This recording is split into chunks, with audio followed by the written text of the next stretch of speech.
इतिहास में मंगोल केवल युद्ध जीतने वाले नहीं थे, बल्कि भय को हथियार बनाने वाले वे शासक थे जो शाही रक्त को धरती से दूर रखते थे ताकि आत्माएं बदला न ले सकें, जो राजाओं को बिना खून बहाए मारते थे, जिनके सीटी बजाते तीर दुश्मन की हिम्मत तोड़ देते थे, जो कान काटकर मौतों की गिनती करते थे, आतंक फैलाने के लिए कुछ लोगों को जानबूझकर जिंदा छोड़ते थे, जो कारीगरों को बचाकर साम्राज्य बनाते और आम लोगों को ढाल बनाते थे, जो वफादारी को जीवन से ऊपर रखते थे और फिर भी बहादुरी का सम्मान करते थे। और इसी मनोवैज्ञानिक क्रूरता ने मंगोलों को इतिहास का सबसे भयावह साम्राज्य बना दिया। मंगोलों के बीच यह एक गहरी जड़ जमाई हुई मान्यता थी, जिसे आज के समय में अंधविश्वास भी कहा जा सकता है, कि शाही परिवार के किसी भी व्यक्ति को मारते समय उसका रक्त धरती को स्पर्श नहीं करना चाहिए, क्योंकि उनका विश्वास था कि यदि राजा या राज परिवार के सदस्य का रक्त जमीन पर गिर गया तो उसकी आत्मा दोबारा जन्म ले सकती है और भविष्य में मंगोलों से भयानक बदला ले सकती है, या फिर उस रक्त के कारण प्रकृति का कोप टूट सकता है और बड़े पैमाने पर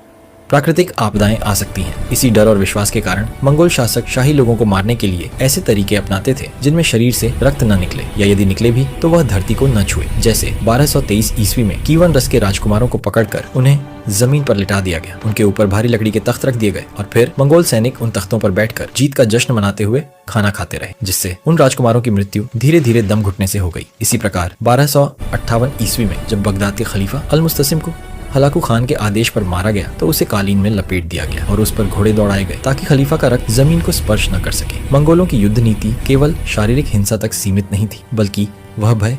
और मनोवैज्ञानिक दबाव को भी हथियार की तरह इस्तेमाल करते थे। वे विशेष प्रकार के तीरों का प्रयोग करते थे, जिनके अगले हिस्से में खोखली हड्डी या लकड़ी का टुकड़ा बांधा जाता था, जिससे तीर छोड़े जाने पर हवा में तेज सीटी जैसी आवाज पैदा होती थी। और जब एक साथ हजारों तीर छोड़े जाते थे तो वह आवाज दुश्मन सेना के दिलों में भय पैदा कर देती थी। इसके साथ साथ मंगोल सैनिकों को यह आदेश दिया जाता था कि हर सैनिक को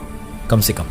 100, 150, 200 या उससे भी अधिक लोगों को मारना है, और इस गिनती के लिए प्रत्येक मारे गए व्यक्ति का दाहिना कान काटकर बोरे में भरकर लाना होता था, क्योंकि गर्दन भारी होती थी और कान हल्के लक्ष्य पूरा करने और उससे अधिक करने वाले सैनिकों को लूट के माल में अधिक हिस्सा, दासियाओं और विशेष पुरस्कार दिए जाते थे। मंगोल जानबूझकर कुछ लोगों को जीवित छोड़ देते थे ताकि वे भागकर दूसरे क्षेत्रों में जाकर मंगोलों की क्रूरता, गर्दनों के पिरामिड, जले हुए शहरों और सामूहिक नरसंहार की कहानियां फैलाए, जिससे अगला क्षेत्र पहले ही भय के कारण आत्मसमर्पण कर दे और मंगोलों को बिना लड़े विजय मिल जाए। किसी क्षेत्र पर कब्जा करने के बाद मंगोल वहां के लोगों को खुले मैदान में इकट्ठा करते और उन्हें वर्गों में बांटते थे। कुशल कारीगरों जैसे लोहार, सुनार, इंजीनियर और तकनीकी विशेषज्ञों को परिवार समेत मंगोलिया भेज दिया जाता था, क्योंकि खानाबदोश मंगोल उनके कौशल को अत्यंत मूल्यवान मानते थे। सामान्य पुरुषों को खश बनाकर आगे की पंक्ति में ढाल के रूप में इस्तेमाल किया जाता था। महिलाओं को भी वर्गीकृत किया जाता था, जहां युवा और सुंदर महिलाओं को उच्च अधिकारियों या वीर सैनिकों को उपहार स्वरूप दे दिया जाता था। बच्चों को जीवित छोड़कर मंगोल संस्कृति में ढालने के लिए भेजा जाता था ताकि वे भविष्य में मंगोलों के प्रति वफादार बने। हालांकि